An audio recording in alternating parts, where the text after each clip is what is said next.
Apa bang? Beli apa ni Saya minta tolong beli barang kira dekat 7-Eleven kan. Nanti kira abang hantar barang tu dengan order aku sekali bang. Nanti kira saya bagi upah lebih dengan abang, boleh? Oh, nak beli apa kat 7E tu ya? Saya minta tolong belikan Kundiva satu untuk kanak-kanak yang di bawah umur 10 tahun. Oh, faham. Abang punya touching upin dia 200.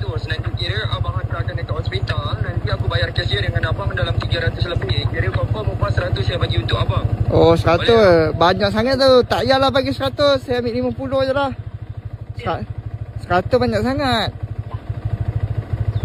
Kira boleh tak bang? Saya minta tolong. Boleh. Tak ada masalah minta tolong. Location kat Abisina tu ya? Ya, dekat Abisina. Tak ada masalah lah.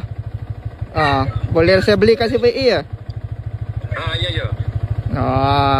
Nantilah aku suruh bapak aku belikan, boleh tak? Boleh.